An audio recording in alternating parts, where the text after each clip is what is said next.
Hey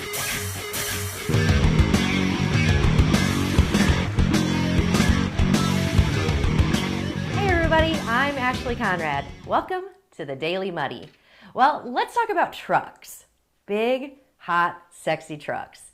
And how guys who drive hot trucks suddenly become hot themselves.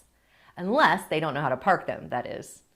Anywho, there's a new truck in town, and it's one of a kind for Quincy. This truck is going to be all the rage. After all, it's one people have wanted to see for a long, long time. This truck is so hot, so sought after. Trust me, people are going to be following it around town just to see what it can do. Okay, maybe that'll just be me, but I can't wait. What sexy truck am I referring to? Check it out. Whew. That is one sexy truck. Look at that. That is one hell of a piece of machinery. So, what do you think? Hotter than Jason Momoa? I think so. I think we've all been waiting to feast our eyes on this bad boy.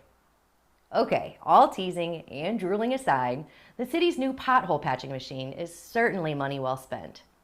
Summertime is peak pothole time, and social media has been flooded with chatter about the teeth chippers around town. So much so that I'm a little surprised Mayor Trope didn't break a bottle of champagne over the truck at Monday's city council meeting. It seems like most of Quincy streets are either under repair or they need repair, so this truck is going to be like our knight in shining armor. I'm just saying, not all heroes wear capes. This bad boy is a total chick magnet. Okay, now I'm done fawning over this beautiful piece of machinery. Can't wait to see it in action. Coming up, the Ulmus Academy gets ready to open its doors. Once it has doors, that is. We'll be right back.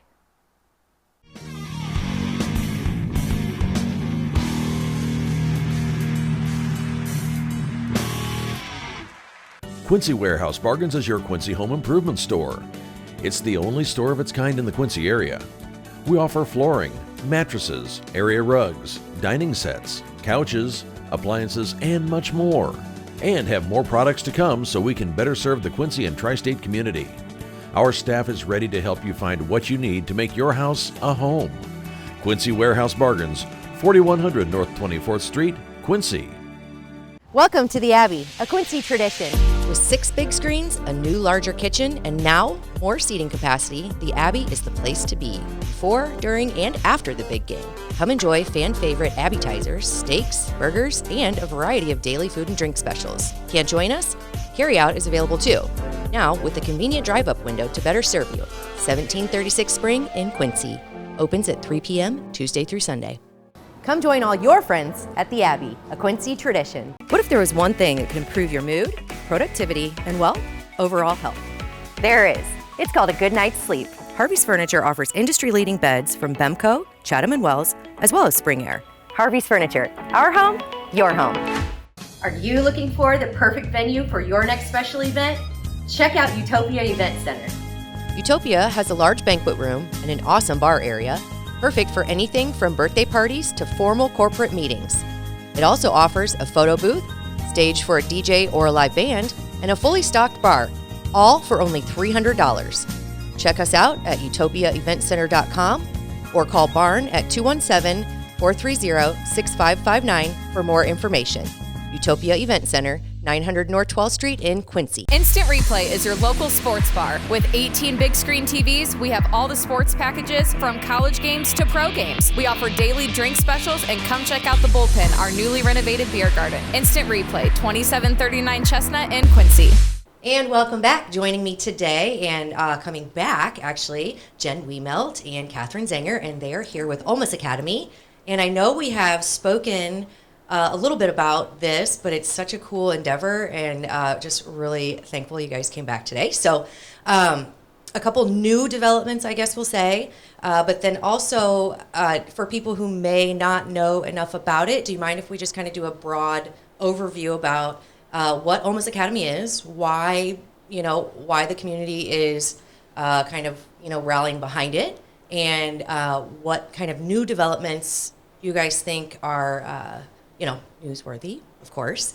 But let me start by, so Jen Wiemelt, you are kind of the one of the founders / okay, which is super awesome. Yeah. And you saw a need because basically with the doctrine, things that are happening in public and private schools, right? That there's kind of a need for something new. Right. And parents really wanted that transparency. Teachers kind of wanted more support. We interviewed over 100, at this point, probably 125 different experts in their field surrounding education, and just saw a need that this classical model really does work. Statistically, it produces very good test scores, very good results for the kids because it's so cohesive. So I'm just going to give a brief background, and thank you for letting us come back and talk to Yeah, absolutely. So Ulmus is going to be a philosophical classical school. And so what that means is typical classical schools across the U.S. right now are tied to some doctrine, either Christian or Catholic. We are trying to create a school, we are creating a school that will be religiously neutral.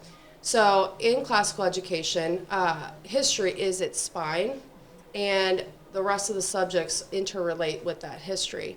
And so in that period of history, we're just going to look at how the peoples of the world lived entirely. So that may look like their government, their culture, their spirituality. So we're going to expose our students to everything across the world, everything that we can fit in that time frame. Sure.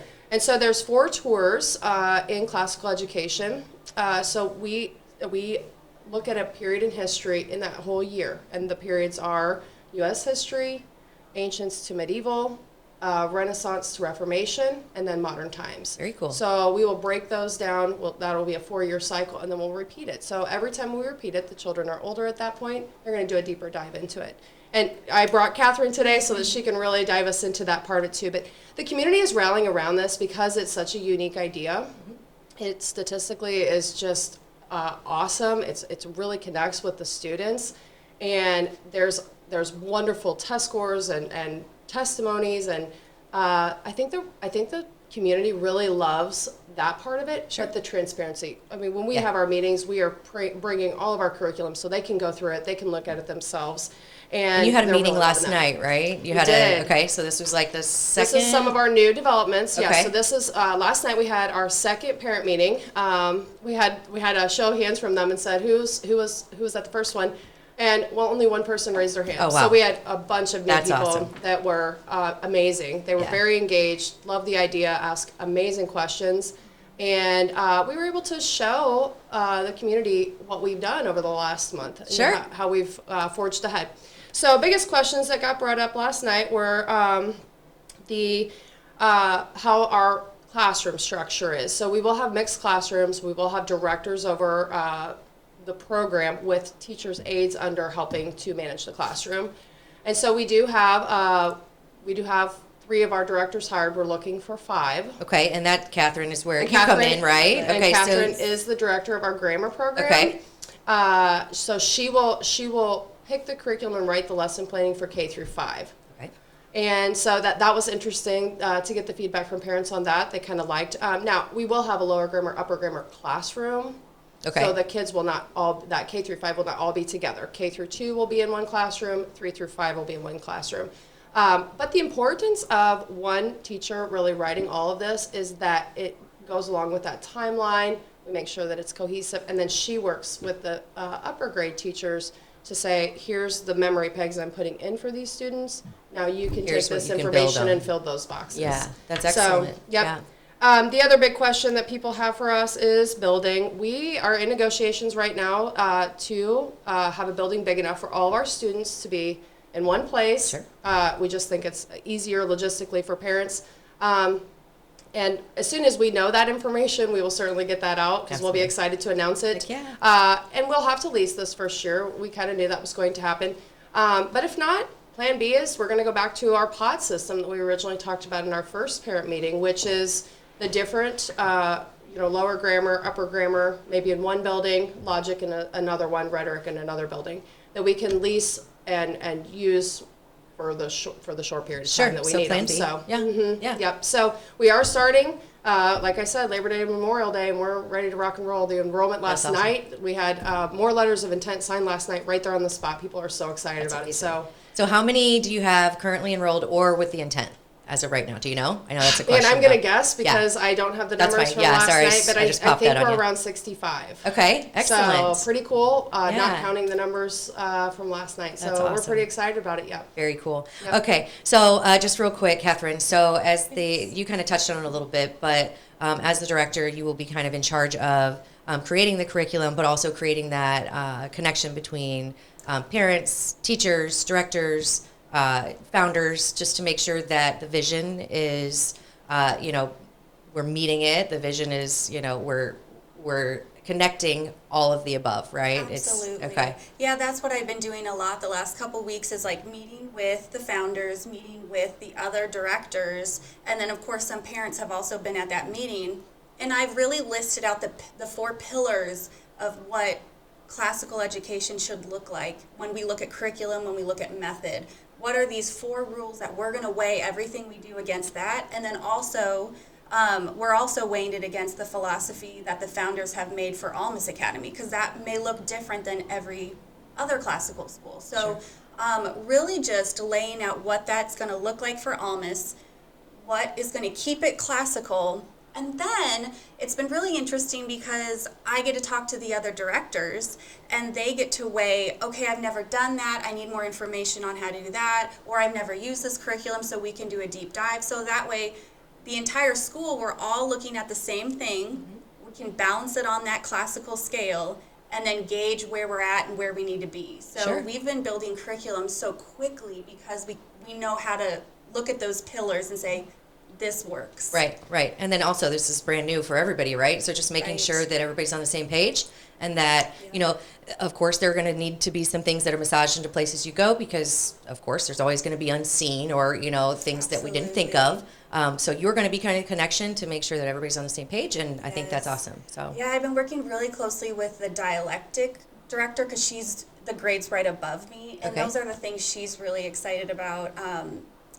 I just loved hearing her feedback because she's taught at junior high before, but she has never taught classical. Okay. So she finds it so interesting how her and I can work together because since we have one spine of history connecting the entire school, and then as teachers, we know how to connect for our age group and branch out that way. So it's Right. like, it's cohesiveness, but we still have that freedom to know how to work in our specialties into that. Sure, to really tune in, to tap into how they learn and how they kind of connect with the subject at hand, right? Absolutely. Yeah, that's awesome. A couple points that were really exciting for the parents last night that Catherine and Connie brought up were we will have our parent-teacher conferences like all traditional schools because we believe that connection is and that communication is very important. Mm-hmm. We're also going to do a pre-semester dive into what these students are going to be looking at coming up. Okay. So that way parents don't feel like they're behind the 8 ball necessarily. Sure. They're looking ahead. They can look at the upcoming syllabus and say, oh my gosh, that's really interesting. Now I can